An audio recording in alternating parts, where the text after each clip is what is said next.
Good evening. Tonight in this country, 3 separate nuclear facilities are in danger, 2 of them because of floodwaters, 1 of them because of fire. At the Los Alamos National Lab in New Mexico, there's now a mandatory evacuation of the city in effect. 12,000 people on the move because of the fire burning less than a mile away from the facility, which, as you may know, has always been shrouded in secrecy. And the flooding in the upper plains, which has shattered records dating back to the 1800s, has surrounded now a nuclear plant in Nebraska and threatens another. All of this while the suffering and the high water remain in Minot, North Dakota. We have all these fronts covered tonight. We want to begin with this situation in Los Alamos. NBC's Janet Shamlian is there tonight to start us off. Janet, good evening. Hi, Brian. This has grown much more serious just within the last few hours as the flames are now within striking distance of this town and the winds have picked up considerably. Out on the road, cars are backed up for miles trying to get out of here as those evacuations are now mandatory for everyone. The fast-moving fire swelled overnight, burning 68 square miles and destroying at least 30 structures. Late today, a mandatory evacuation was ordered, and traffic was bumper to bumper as people tried to get out of town. Los Alamos laboratories shut down. Officials insist all hazardous and radioactive materials are protected and secure from the wildfires for now. I will not say it is not going to go in the lab. We're doing our best to keep it off the laboratory. But a worst-case scenario loomed in the mind of residents, scrambling to evacuate. Kind of make you nervous with all this nuclear stuff around. It's a little close for comfort. Let's say that for sure. Los Alamos is famous as home to the Manhattan Project, where scientists developed the first atomic bomb. Today, the massive complex includes 2,000 buildings spread out over 36 square miles. Obviously, our priority is to protect a national asset here, protect the facility, but also we're concerned about the welfare of our 10,000 plus employees. The lab will be closed once again tomorrow. Right now, one of the fires is on its southwestern border. Brian? All right, Janet Shamlian keeping an eye on things. 2 other nuclear facilities in the news tonight. But in the northern plains, the problem, the threat to the plants comes from water and not fire. It's important to remember, first of all, there are over 100 active nuclear facilities in the United States. These 2 plants are under threat because of flooding along the Missouri River. Water broke through a barrier at Fort Calhoun Nuclear Power Plant near Omaha. Then downriver, waters are also rising around the Cooper Station plant. NBC's Mike Taibbi is in Fort Calhoun, Nebraska tonight. Mike, good evening. Good evening, Brian. In fact, this is the biggest threat just from flooding that a nuclear power plant in this country has ever faced. And in fact, as you say, it's 2 plants. This one at Fort Calhoun, which was shut down back in April for refueling, and the one at Cooper Station about 80 miles south of here near the town of Brownville. But federal and local authorities agree that neither plant is in immediate danger. The way it's laid out there looks like it's going to be challenging. The Fort Calhoun nuclear plant is now virtually an island. Early Sunday morning, an aqua berm, sort of a huge inner tube filled with water that had been built to help shield the facility from the rising Missouri River, collapsed and failed. But the berm was only a secondary safety net. Floodwaters would have to rise an unlikely 8 feet higher for key buildings to be threatened.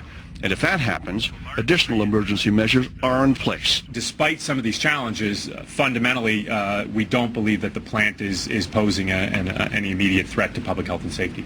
80 miles downriver, the Cooper nuclear station continues to operate at full capacity. NRC officials toured this facility yesterday and say it's safe, though the floodwaters only began to recede after coming within inches of the level that would have required a plant shutdown. But most of the concerns have been about Fort Calhoun, which the NRC cited last year as failing to maintain procedures for combating a significant flood. So before this flood, additional watertight doors and barriers were installed on all buildings, and more pumps and sandbagging equipment were positioned on site. This is not business as usual. You don't build these aqua berms in order to have them destroyed.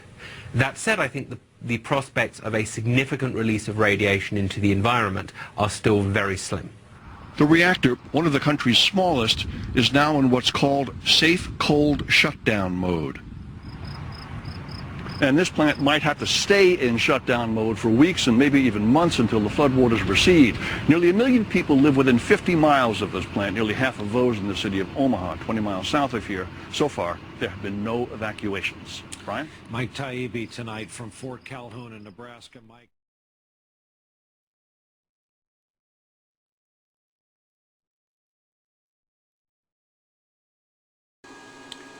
Hey, what's up guys? Joey V here. I wanted to show you something on the Emergency and Disaster Information Service map here. We're going to look down into the eastern United States, and we click and we have June 28th, 2011.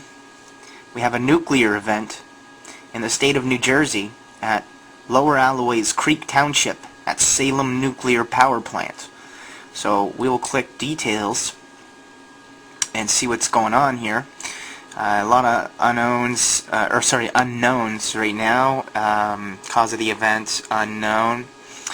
And if I click event description, it says the Salem 2 nuclear power plant in southern New Jersey is shut down because of a problem with a reactor coolant pump.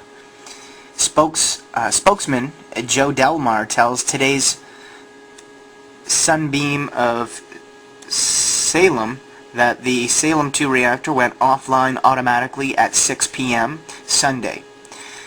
Delmar says an auxiliary pump automatically kicked in when the main pump shut down. He says the cause is under investigation.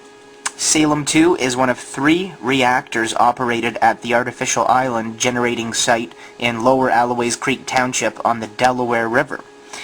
The Salem 1 and Hope Creek reactors continue to operate at full power.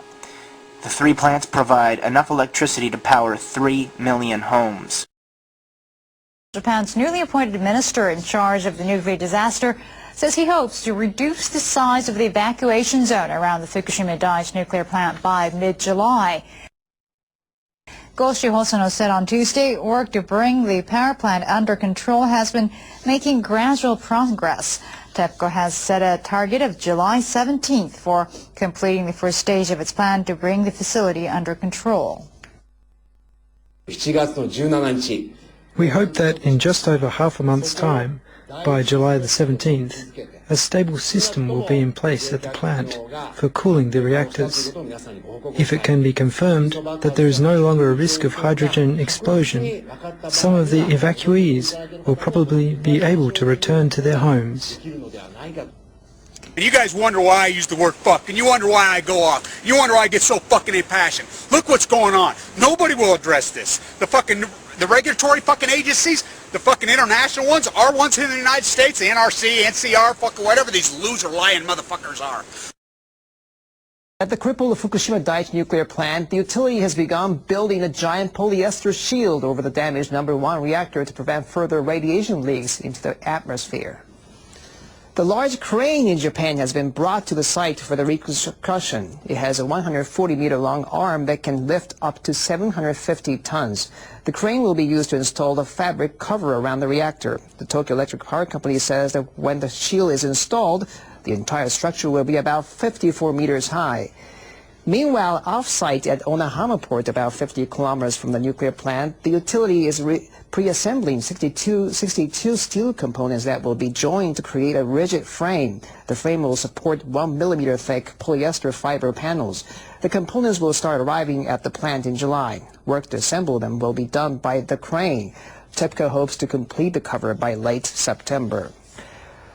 Fucking into the fucking ocean. We got the Nebraska fucking nightmare fucking going on right now. Do you know they had a spent fucking fuel rod fucking pond that didn't cool down fucking the other day? This is a fucking catastrophe. This is really, I go up on my science fiction economic, this is turning into fucking science fiction world. This is fucking creepy, crazy fucking shit. I don't fucking believe it. I don't fucking believe it. It just goes on and on and on. Tokyo Electric Power Company resumed the operation to cool damaged reactors at the Fukushima Daiichi nuclear plant on Tuesday, but it says it found minor water leaks in a newly installed cooling system. TEPCO said it traced the leak to a joint connecting plastic hoses near a pump injecting water. It did not check the possibility of a water leak before starting the system on Monday. TEPCO's circulating injection cooling operation is designed to decontaminate radioactive wastewater in the reactor and turbine buildings and then use the treated water to cool the reactors. It says 14 tons of recycled water and 2 tons of fresh water have been injected into the reactors per hour. The utility says it will continue to inject water while watching out for more leaks.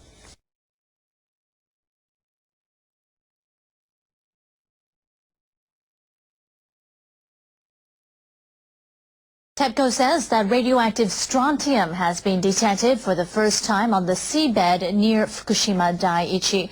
The radioactive material can accumulate in the bones if inhaled, which can cause cancer. The company conducted a survey earlier this month at 2 locations that were some 20 kilometers north and south of the plant. TEPCO says it found strontium 89 and 90 in the seabed soil. Up to 44 becquerels per kilogram of strontium-90 were detected, which has a half-life of 29 years. The substances had been detected before in soil on land and in seawater following the nuclear accident in March.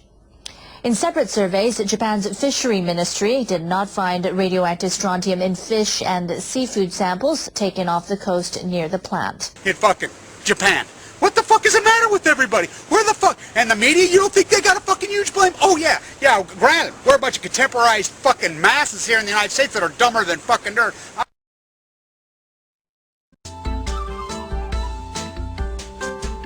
Professor Ikeda has invented the first steaks based on proteins from human excrement. 日本に来ている下水汚泥をなんとか下水道局からの依頼を受けて、下水汚泥の中にたくさん含まれているタンパク質をうまく取り出すことによって再利用できないかということで始め。Sewage mud is rich in protein because it is alive with bacteria. These bacteria are harmless because they are killed by heat during the manufacturing process. The red color is obtained by using food coloring. The artificial steak, according to initial tests, even tastes like beef. In fact, to refine the flavor, Professor Ikeda adds soy protein. It's 63% protein, 25% carbohydrates, 3% lipids, and 9% minerals to make one turd burger. 人工肉、これが人工肉です。これは、この下水汚泥から、まずこちらの過程で、タンパク質を、取り出していきます。で、タンパク質を取り出して最後に反応補助剤を加えて、反応装置エクスプローダーにかけて、人工肉を作っています。Professor Ikeda believes the main problem is the psychological barrier. 確かに人間が出したものだということに対してですね、だからそれを食べたいという人は多分あまりいないんじゃないかなというふうに思っています。この人工肉を作るためのコストに関しては研究費という点で言ったら確かに今の段階では普通に売られているお肉のやっぱり何十倍か何百倍するかもしれません。ただこの研究がきちっと完成した段階で実際に販売するとなったらほとんど今普通に売られたお肉と同じ金額かそれ前後のレベルに持っていくことはできるんじゃないかなと。またそうしなければ多分これは実用性はないだろうというふうに思っています。According to Professor Ikeda, the turd burger has an obvious advantage other than completing the food chain. こちらの方が油分がない分だけ低カロリーになっています。Bon appetit!